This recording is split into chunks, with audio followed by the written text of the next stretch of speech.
Westwood boys basketball team has played a tough stretch of games to open up the season. The Patriots, still looking for that first win of the year, had a chance to do so tonight. The Mountaineers made the trip from IM up to West Ishpeming to take on the Pats. In the first quarter, off the Mountaineer miss, Josh Richards ahead to Justin Luke. Luke puts up the shot, but Taylor Hootery is there for the swat. After a nice block on one end of the court, Hootery helps his stats out here with both a rebound and a putback bucket. Iron Mountain led 2-0. Later on in the first, all tied at 2. Justin Luke with Hootery all over him again, but this time Luke gets a bit of payback, hitting a tough shot. I'm still not sure how he made that one. Westwood led 4-2. Under 90 seconds left in the first, all tied at 6 apiece. Travis Swanson gets the ball down low in the post, and Mr. Swanson goes to work, and business is good for Mr. Swanson. He put the Patriots back up by 2. Time winding down to the first, Iron Mountain down 1. Jerry Percola for 3. Yes, sir, at the buzzer, Percola drains the triple. Iron Mountain led 11-9 after 1. Hootery led the Mountaineers with 27 points as Iron Mountain wins by 5, leaving Westwood still looking for that first win. In the battle of 2 teams in the UPSSA's Big 5 poll, number 1 Marquette defeats number 3 Kingsford 60-49. A.J. Grazoulis led the Redmen with a double-double, 19 points, 10 rebounds, snapping the Flivers' 6-game winning streak as the Redmen solidify that number 1 ranking.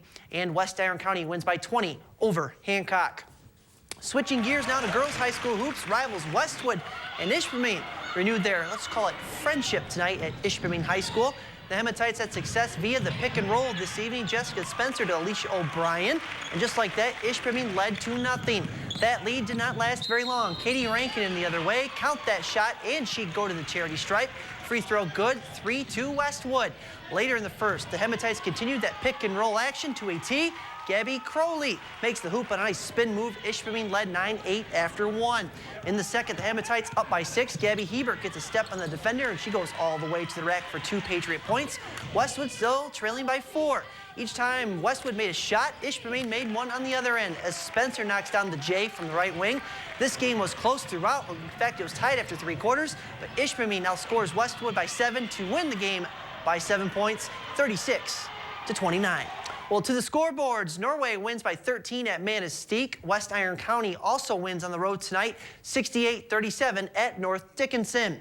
In the Battle of Baraga County, Lance wins by 6. Calumet wins by 32 at Jeffers. Lexi Rowe put up 20 points for the Copper Kings. Lakeland and Hubble regained the lead from Hancock with 30 seconds left to hold on and win by 2, 31-29. Julia Davitala had from Dollar Bay had 20 points, but Ontonagon holds on to win by 3. Back to the highlights in Delta County. Big Bay Denok made the short trek to Gladstone to take on the Lady Braves. First quarter, Gladstone on the run in transition. Alexis St. Cyr finishes with the layup, and the Braves took an early 2-point lead. The Black Bears struggled offensively in the first. Chelsea Thompson to Cassidy Kayenberg, who uses the window to her advantage, but that was the only bucket that the Black Bears, would score in the first quarter.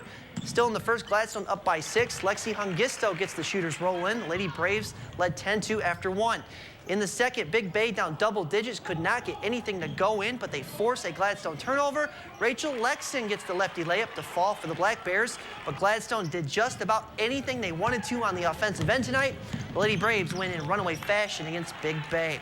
Back to the boards, Vanessa Freeberg with 26 for SC as the Cougars pick up a win over the Jets. Forest Park wins big at Rapid River. Lexi Gussert broke the school record tonight for Forest Park, dropping 50 points with the University of Illinois in the house, I am told.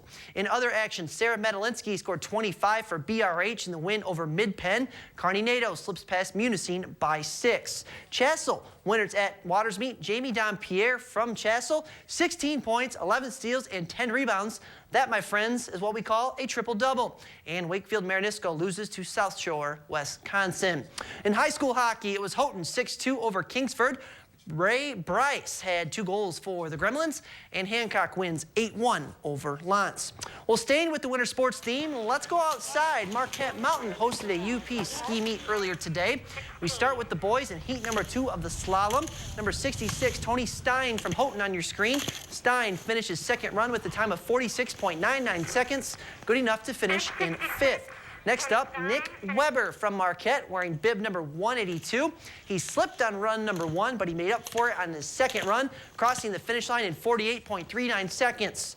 Let's get to a skier from Kingsford, Nick Saccone. Flew down the mountain in run number 1, and his second run was slightly better than his first, finishing with a combined time of 1 minute 31.272 seconds. He finished 4th overall among boys in the slalom. One of Nick's teammates, Adam Michaud, had himself a good time on both the slalom runs. Michaud, in the Fliver colors of blue and gold, I love that look, finished 3rd overall in the slalom. Joe Weber finished in 1st and Dylan Larson in 2nd. They were both from Marquette as they took home the top 2 spots. To the team results, Marquette runs away with the meet, totaling just 28 points. Houghton finished in 2nd, followed by Kingsford and Ironwood. Let's see how the girls also did out there on run number 2 of the slalom. We start with a Marquette Redette, Hannah Johnson, coming down the hill. Johnson's second run was better than her first by about 1.5 seconds. She finished 4th among girls in the combined slalom runs. Mandy Haferkorn in the pink and white uniform from Kingsford. Mandy saved herself from crashing earlier in the run. She was not happy with her second heat, but she did finish in 3rd among the girls with a combined time of 1 minute 37.38 seconds. Up next, Leslie Haymar from Houghton. Haymar, wearing the patriotic red, white, and blue pants, came across the finish line in 47.34 seconds, taking home 2nd place overall in the slalom. Finishing 1st among the girls in the slalom was Marquette's own Whitney Stillwell.